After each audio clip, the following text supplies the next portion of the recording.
오늘은 세금에 대해서 한번 얘기해 볼게요. 제가 이제 강의하면서 질문 제일 많이 받는 것 중에 하나가 종부세 어떻게 내세요?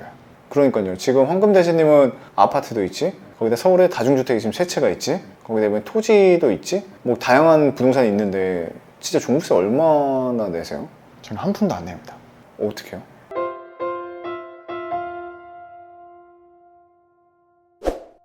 종부세 어떻게 내냐고 하면 OTP 카드를 꺼내서 계좌이체로 합니다, 이렇게 대답을 하거든요. 그러니까 어떻게 보면 맞지 않는 대답인데 제가 그렇게 약간 비꼬아 가지고 대답하는 이유가 크게 걱정하지 말라는 이유죠. 일단 아파트는 뭐 제 개인 명의니까 1주택이니까 안 내고 있고, 그 다음에 이제 건물 같은 경우는 법인이니까 법인 종부세가 지금 1주택 건물 하나 갖고 있으면 3%, 2주택부터는 6%예요. 6%. 이게 서울 기준이에요. 그래서 추천드리는 게 한 법인의 건물 하나씩, 그러면은 여기서 3%, 여기서 3% 이렇게 낼 수 있겠죠. 그래서 그나마 좀 절세할 수 있는데, 저 같은 경우에는 법인에 이렇게 막 이런 식으로 늘려는 거예요. 그러면 이제 6%가 되겠죠. 아, 2주택 이상부터 다 6%인가요? 그렇죠. 뭐 공제도 없어. 건물에 대해서 그냥 6% 때려버리는 건데, 자, 여기서 우리가 이제 알아야 될 게 뭐냐면, 이 법인이면 사업자가 있잖아요. 사업자 등록증.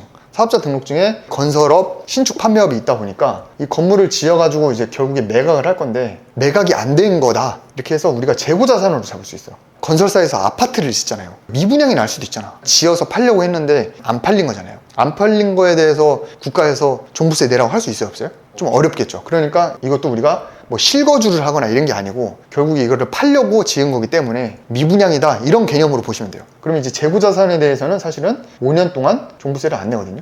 그러면 사실은 이 건물 지어서 5년 이내만 매각을 하면은 사실 종부세 이슈는 없는 거다. 그러면 이제 그런 분들이 이러죠. 자, 5년 뒤에는 그럼 어떻게 해요? 그럼 제가 이러죠. 5년 뒤엔 좀 내면 안 돼요? 그 다음에 여러분들 5년 뒤의 일을 왜 벌써부터 걱정하는 거야? 5년 뒤에 적화 통일이 될 수, 북한 쳐들어가지고 5년 뒤에 여러분들 다 빨리, 그때 걱정을 왜 벌써부터 하냐고. 그때 가서 이 종부세 규제가 완화될 수도 있는 거고 더 빡세질 수도 있는 거겠지. 그럼 그때 가서 여러분들 생각하면 돼요. 그 다음에 그때 가서 현 시점 기준으로 낸다고 치잖아요. 그럼 좀 내면 되지.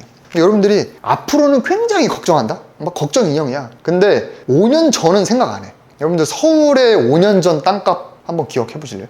2015년도에 서울 땅값. 정확히 기억은 안 나는데 3년 전만 해도 반포동의 아파트 평당가 1억 넘었을 때 막 뉴스에 엄청 나왔거든요. 미쳤다고 했지. 근데 지금은 웬만한 아파트 다 1억이 넘어요. 다 1억은 넘잖아요. 마포도 꽤 핫하거든요. 마포도 5년 전에는 평당 거의 한 3천? 지금 막 7천 막 이러는데. 그럼 5년 이후에는 어떨 것 같아요? 이게 땅값이라는 거는 출렁임이 좀 덜하단 말이에요. 그러니까 5년 뒤에는 사실은 지금보다 올라가 있을 확률이 높아. 뭐 1년 전에 신축을 시작한 사람은 자산 가치만 벌써 1, 2억이 올라갔단 말이에요. 그 5년 뒤에는 내가 팔지는 못했다 하더라도 땅값이 꽤 많이 올라 있을 거예요. 그럼 거기에 대해서 세금을 좀 내라 했을 때, 그럴 때는 좀 기분 좋게 내도 되는 거고, 그 다음에 이 3%, 6%라는 걸 굉장히 크게 생각을 하는데, 이게 공시가격 기준이에요.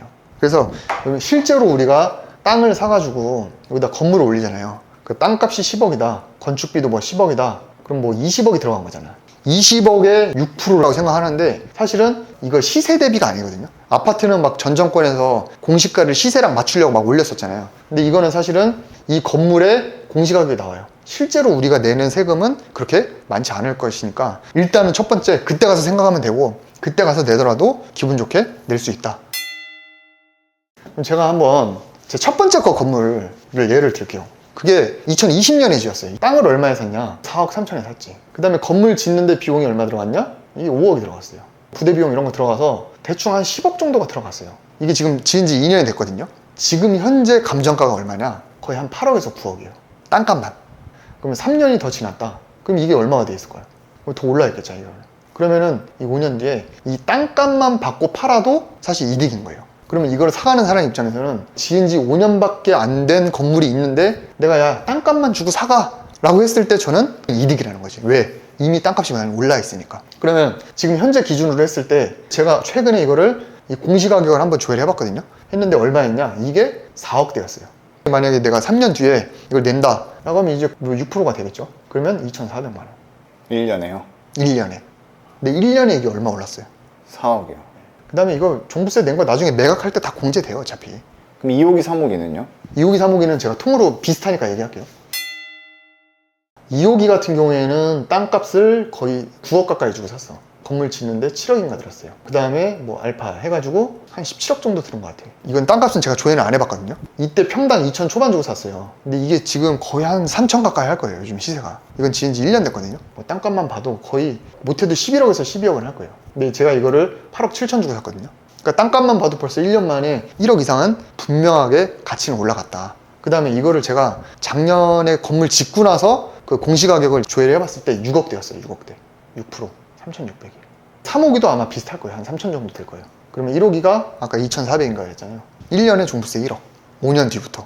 아니 걱정하지 말라 했는데 제가 듣기에는 걱정이 되는데요. 1년에 1억이면 솔직히 누구 연봉보다 많은 거고 1년에 1억씩 모으는 사람이 없잖아요. 아, 그렇죠.